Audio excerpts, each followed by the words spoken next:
belajar sama satu Habib sama ukurannya belajar dengan 70 kiai, sama ukurannya belajar dengan 70 kiai, gitu loh Habib. Satu Habib, walaupun Habibnya jahlun maksudnya bodoh kata Iwa, walaupun Habibnya jahlun maksudnya bodoh kata Iwa, itu ukurannya perbandingannya amat 70 kiai yang alim. Itu ukurannya perbandingannya amat 70 kiai yang alim. Perbandingannya.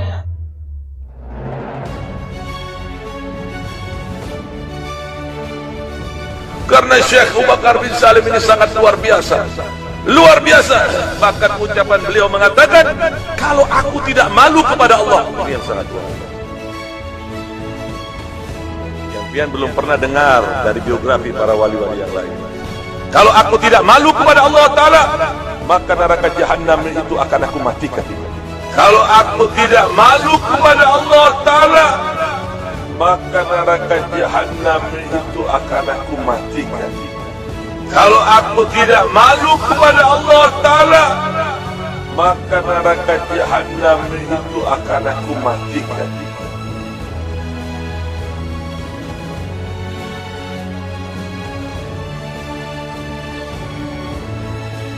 Dulu ada satu orang fasik, ada satu orang fajir. Ketika dia wafat, dia dikuburkan di dekat pemakaman para aulia. Ketika ini orang wafat, dia dikubur di dekat kuburnya orang-orang soleh. Salah satunya di situ ada kuburnya Fadil Muqaddam Muhammad bin Ali Ba'alum. Singkat cerita, karena ini orang fasik, ini orang fajir, ini orang fasik, maka dalam kubur dia disiksa oleh Munkar Nakir, saudara-saudara. Ketika dia sedang disiksa oleh Munkar Nakir, ketika dia sedang diazab oleh Munkar Nakir, tiba-tiba Fadil Muqaddam Muhammad bin Ali Ba'alum masuk ke dalam kuburnya itu orang. Fadil Muqaddam berkata, "Ruh ya Munkar wa Nakir, pergi kamu wahai Munkar dan Nakir. Jangan kamu siksa ini orang. Jangan kamu azab ini orang. Kamu azab dia, kamu siksa dia, kamu cambuk dia, teriakan dia, jeritan dia mengganggu zikirku kepada Allah Subhanahu wa Ta'ala." Itu orang fasik dapat syafaat gara-gara kuburnya dekat dengan kuburnya orang soleh.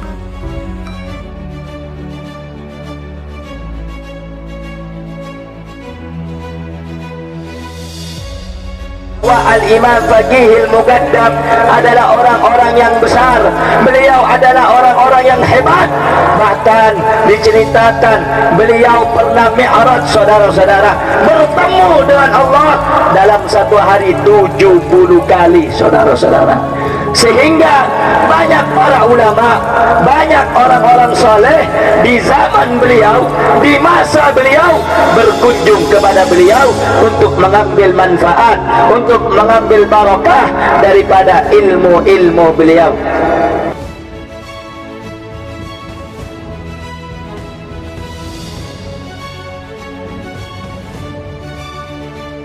Al-Imam Muqaddam Tsani Habib Abdurrahman Segaf di umur 7 tahun mengkhatamkan Al-Quran dalam satu rakaat salatnya.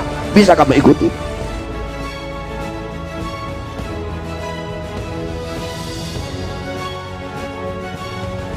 Beliau la yanama la lailan wala naharan 33 sanatan, 33 tahun Habib Abdurrahman Segaf gak tidur.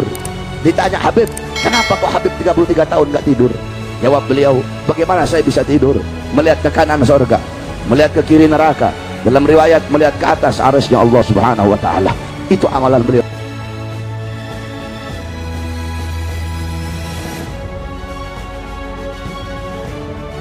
Didikan Habib Salim Jiddan. Man, baru buka lo man. Iya beb, bungkus semua, bawa ke rumah. Bukan hanya dibungkus, dianterin ke rumah Habib Salim Jiddan. Itu hampir setiap malam. Jadi baru buka, nggak jadi buka, tutup lagi.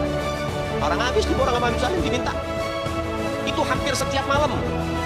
Hingga akhirnya apa yang terjadi? Gak lama Maman meninggal. Habib Salim Jiddan dikabarin sama muridnya, Beb, Maman meninggal. Innalillahi, Sianto orang baik, kata Habib Salim. Sekarang lagi diapain jenazahnya? Lagi pengen dibungkus, Beb. Ya udah, nanti kalau pengen dibungkus mukanya jangan ditutup dulu. Tungguin gue datang. Ini bahasa Dawi nih.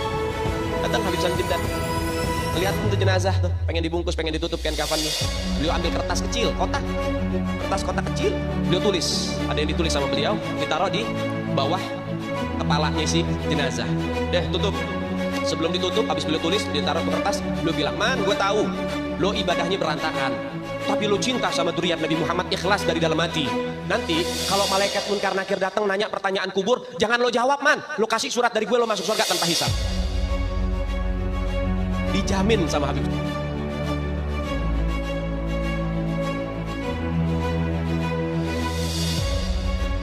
Ketika oleh beliau ada malaikat pencatat amal kejelekan, diliburkan oleh Allah Subhanahu wa taala.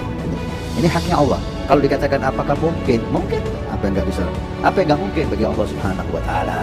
Kalau Allah berkehendak, siapa yang bisa melanggar? Siapa yang bisa menghalangi? Kalau Allah berkehendak, kita harus umpang, kita percaya.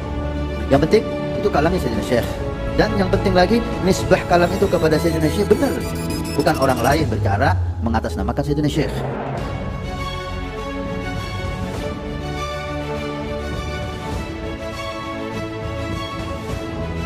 Syekh Bakar bin Salim ini yang menurunkan daripada marga Al-Hamid. Ketika beliau meninggal, ini anaknya pamer keramat. Ayo siapa nih yang kira-kira gantiin Abah? Al-Hamid ngeluarin rantai emas dari langit. Keramatnya Al-Hamid tuh, keluarin rantai emas dari langit sampai ke bumi.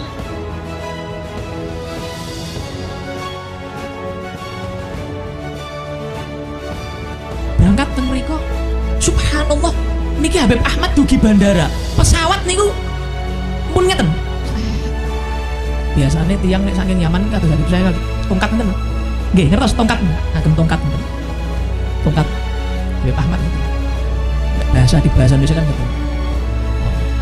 Nek Ahmad As-Segaf ora wali, pesawatnya rak balik. Udah mbak. Nek Ahmad membahasakan ya mbak, Ahmad bin Abdurrahman As-Segaf ora wali, pesawatnya rak balik. Subhanallah pak, saksi nih kata pak. Pesawat itu mundur pak. Lo ora tahu kerumuh tuh cerita pesawat mundur. Pesawat maju, mobil mundur. Gitu. Niki pesawatnya mundur pak. Ini biasanya mobil mundur atret gitu, pesawat atret ramah, pesawat atret pedeni, gitu nggih. Pesawatnya subhanallah mundur malih. Pilotnya niku bingung, sedaya niku sing bagian radar, bagian teng pundi niku lah mboten paham. Niku do bingung. Karena napa? Karomah Habib Ahmad bin Abdurrahman As-Segaf.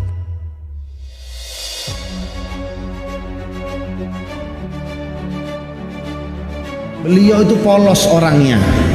Lantas beliau ketika mau masuk dicegat, gak boleh, harus melihatkan keramatnya. Beliau angkat tangan kepada Allah Subhanahu wa ta'ala sambil mengatakan, ya sama subbil laban walad Abdullah dakhal adan. Wahai yang menciptakan langit, yaitu Allah, turunkan hujan susu, turunkan hujan susu, turunkan hujan susu. Jaluk minta dihujani apa? Susu.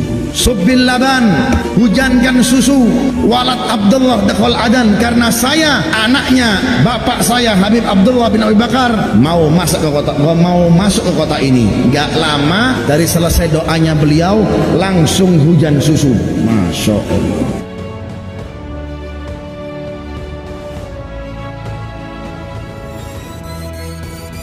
Datang ke ladang, katanya di masjid. Oh iya, habis sholat lagi wali. Oh itu kalau di masjid wali, semua ke pasar. Ditanya, masya Allah, di pasar Kota Tahrir itu pegal Quran. Jadi kalau ada yang jualan, kalau ada yang beli ditaruh, kalau nggak ada pegang Quran. Wali jalan ketemu tukang tambal ban. Ini tangan di wali, tak songkokan, mukanya agak jelek deh. Wali suka biasa. Ketika jalan langsung, pulang, iya kenapa? Aku masukkan juga di tulisan kamu. Langsung tahu.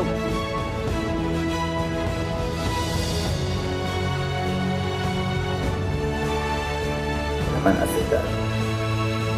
Beliau mendapat kemuliaan karamah dari Allah. Karamah diizinkan oleh Allah masuk surga. Kemudian selesai, putranya Habib Umar Al-Mahbar disuruh untuk mijit kaki beliau. Heran, kok gak seperti biasanya, apa kakinya warna kuning kayak dikasih za'faron, baunya harum. Apa ini warna apa, dari mana apa ini, dan ini minyak wangi nggak pernah kita cium baunya di dunia ini, wangi dari mana? Ya waladi, kata Ibrahim, saya barusan dapat nikmat dari Allah, diizinkan masuk surga. Insya Allah ya, karena udah dekat dari surga, dengan surga udah dekat, ibadah siang malam. Ini warna rumput surga, bau harum ini bau harum rumput surga.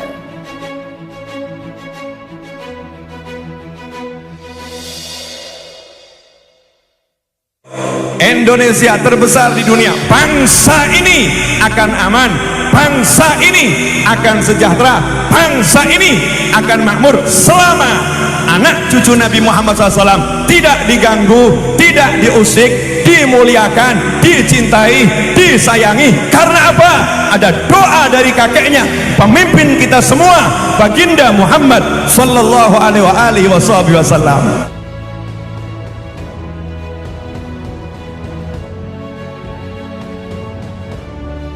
Santri gaya, ya, umat Islam mulai gaya, mulai mengkoreksi Habibnya, mulai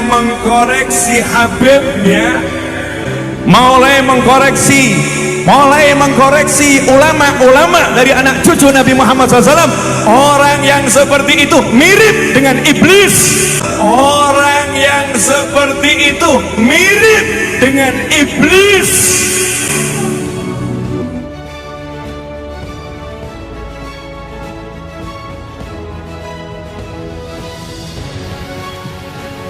Kalau sudah nggak ada Ahlul Bait di atas bumi ini, ya sudah saatnya kiamat sudah. Semenjak masih ada Ahlul Bait aman, belum saatnya kiamat. Walaupun banyak masalah di atas bumi ini.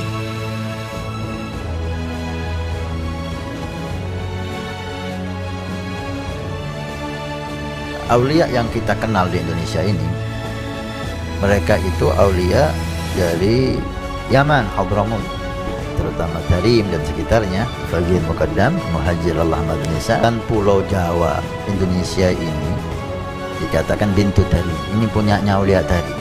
Jadi kita pernah dengar daripada para salihin bahwa Indonesia ini milik Aulia Tarim.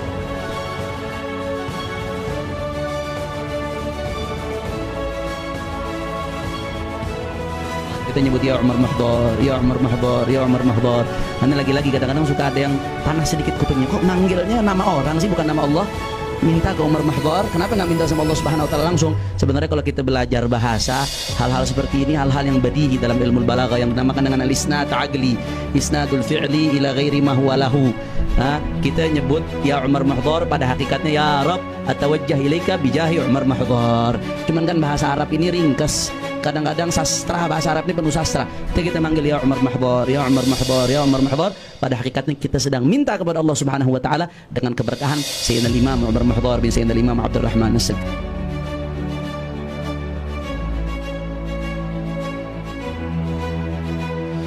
Kamu ini katanya keluarganya Nabi, yang cinta kamu masuk surga.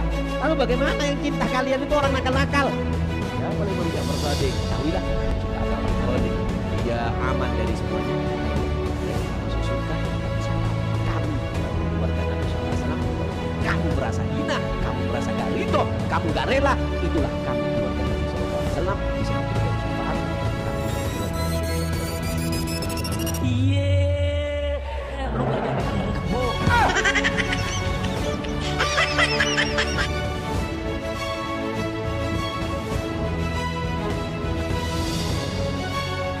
Innallaha wa malaikatahu yusholluna 'alan nabi. Allah dan para malaikat salat kepada Nabi Muhammad. Apa artinya? Allah salat, Allah selalu merahmati Nabi Muhammad. Malaikat salat kalau disenderkan kepada malaikat, apa artinya? Artinya adalah istighfar.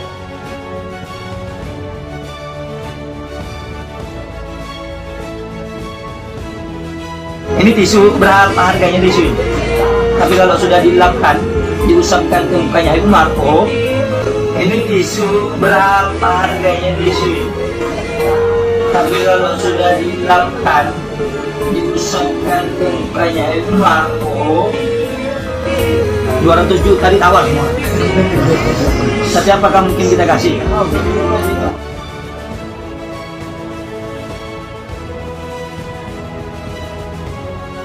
Minum, diambil sama Rasulullah. Rasulullah minum, Rasulullah sambil duduk minum, sambil duduk tapi matanya ke Imam Bukhari. Rasulullah tahu hatinya Imam Bukhari, tahu betul gelisah nih orang. Diminum sama Rasulullah, sekali diambil gak jadi, Rasulullah minum lagi, minum lagi sampai 3 kali. Nabi kalau minum tuh 3 kali teguk, bismillahirrahmanirrahim, alhamdulillah, bismillahirrahmanirrahim, alhamdulillah, bismillahirrahmanirrahim, alhamdulillah. Itu sunnahnya Nabi SAW. Setelah 3 kali dikasih sama Imam Bukhari. Begitu dilihat, Imam Bukhari menyumpah, wallahi saat susu tersebut yang ada di dalam mangkuk ada awal di tanganku sampai kembali ke tanganku, tidak berkurang 1 tetes pun susu tersebut, melainkan keberkahan dari tangan Nabi Muhammad SAW.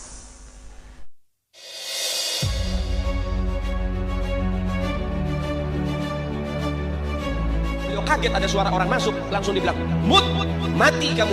Seketika itu anaknya kebakar mati langsung. Sadar daripada Syekh Umar mogok. Waduh, anak saya meninggal ini. Dipanggil istrinya, dimarahin. Ana udah bilang, jagain. Kenapa kamu lepasin begini? Nangis ibu-ibu. Kemudian tiba-tiba berhenti. Ntar dulu. Kita punya pembantu, sini pembantu dipanggil. Itu diambil jenazahnya, diindung-indung lagi, dibacain lagi. Ya bintul Gutub, ya Zaujatul Gutub, ya Ummul Gutub. Itu anak langsung bergerak berdiri, langsung lari-lari lagi, baru pembantu nih. Kata Syekh Umar Mokhbar, kamu mau ngelawan takdir, anak mati kamu hidupin. Apa kata pembantunya? Enggak tuan, yang ngelawan takdir duluan kan tuan, anak hidup dimatiin. Dia taslim, nyerah satu sama. Ya udah, berarti memang udah takdirnya. Kan tadi hidup, kemudian mati, ya, kemudian sama pembantunya dihidupin lagi.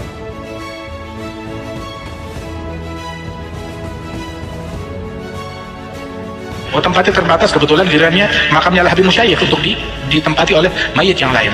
Datang 2 penggali kubur, digali kuburannya, saat dibuka tuh papan penutupnya, nggak taunya ngelihat di dalam lubang kubur Habib Musyayikh lagi duduk di atas kursi emas lagi baca Quran. Nengok ke atas baru bilang, diam, jangan bilang siapa-siapa, tutup lagi, di tempat masih kepake, cari lubang yang lain. Jangan bilang siapa-siapa.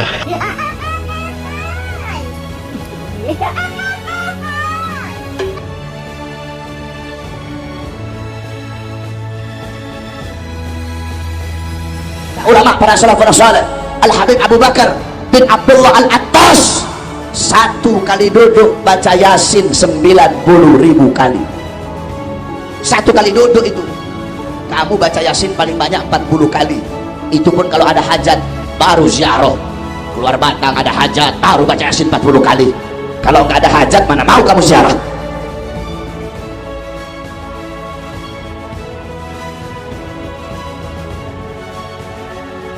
Habib Umar Al-Muhdar radhiyallahu anhu itu dulu 1 tarikan nafas bisa digunakan untuk baca ya Latif sebanyak 1000 kali. 1 tarikan nafas. Contoh itu mana? Kamera action.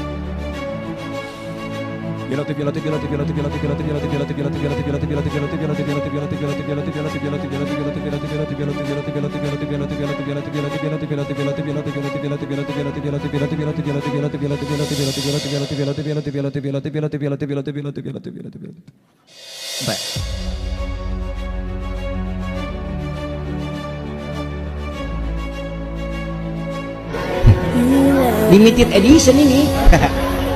Muka-muka impor. Kalau lo kan muka lokal. Hidung pesek, pipi tembem. Mata belok. Persis kayak celengan Semar.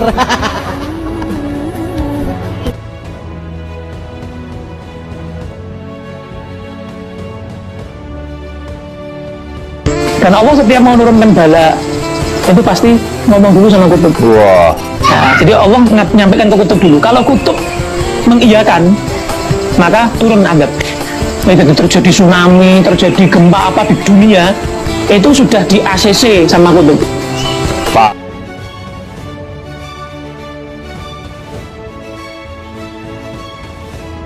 Pak Imam Bonjol, semua pasti bilang pahlawan, betul apa enggak? Imam Bonjol pahlawan Indonesia bukan? Pahlawan nasional bukan? Sekarang siapa namanya Imam Bonjol? Al-Habib Muhammad Syahabuddin, beliau habaib dari kalangan bin Syahab. Imam Bonjol itu bin Syahab, masih daripada kakeknya Habib Rizik, saudara sekalian.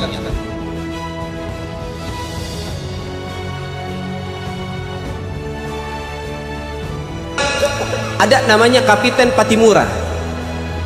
Kapiten Patimura ini adalah sosok kiai besar dari Maluku. Nama aslinya adalah Kiai Haji Ahmad Lusi. Memiliki pondok pesantren besar di Maluku, Indonesia bagian timur. Ketika sampai seruhan jihad kepada mereka, ternyata Kapiten Patimura nggak ngumpet di pondoknya, keluar sama santri-santrinya, keluar berjuang berjihad bersama santri-santrinya. Ini baru sosok kiai yang betul-betul cinta terhadap NKRI, saudara.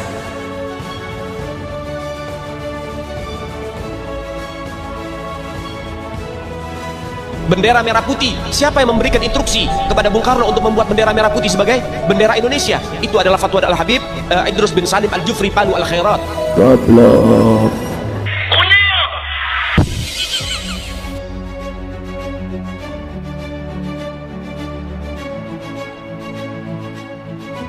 Makanya di kota Tarim itu, di kota Tarim, bayi-bayi yang ada di kota Tarim itu, mereka itu nggak tumbuh balik kecuali mereka sudah jadi wali. Mayuhammim syaribu, nggak ada yang tumbuh kumis illa wagudu mukashif, kecuali sudah jadi wali.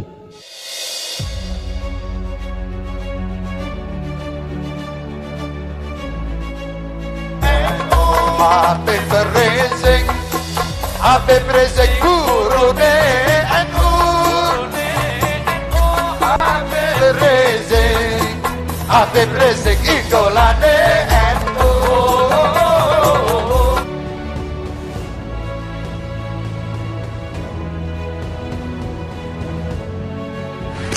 Hasil As'ari ku badane istikharah takon karo Mbah Kyai Khalil Bangkalan ngawitaken diriake Nahdlatul Tujar, nahdoh pirang-pirang, akhirnya bingung sampai melajeng wonten Mekah istikharah wonten Masjidil Haram. Akhirnya diudari dening Ki Mahfud At-Turmusi lan Ki Syekh Ahmad Nahrawi. Niki dawuh kalian Ki Hasim As'ari kowe bali yo. Iki alamatnya sing bisa ngadeg NU cuma wong loro, siji Habib Hasyim bin Umar bin Yahya Pekalongan, loro panjenengan.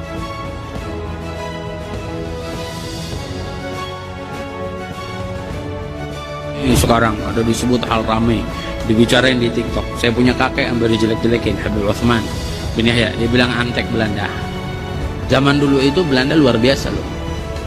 Habib Utsman punya langkah.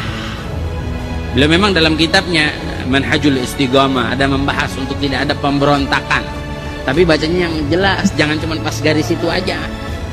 Itu di situ disebutkan. Bahkan bukan cuma Habib Utsman, dulu almarhum Ki Haji Hashim Asy'ari juga begitu. Bahkan bukan cuma Habib Utsman, dulu almarhum Ki Haji Hashim Asy'ari juga begitu. Dulu almarhum Ki Haji Hashim Asy'ari juga begitu.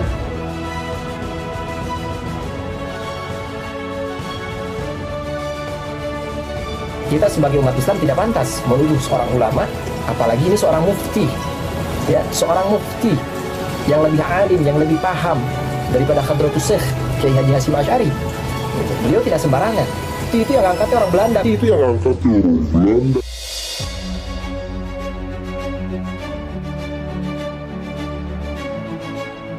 Dengkot dan loyalis-loyalis yang mengatasnamakan, yang bertopengkan NU, tapi dalam kenyataannya sangat-sangat bobrok, yang membuat kalian tersinggung.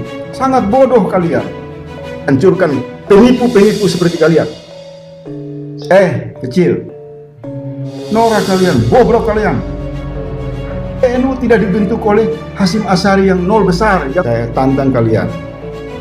Mau bunuh saya. Mau merampas jiwa saya. Nah, bodoh kalian. Hasyim Asy'ari adalah sejarahnya sejarah kopimho, sejarah penuh kebohongan.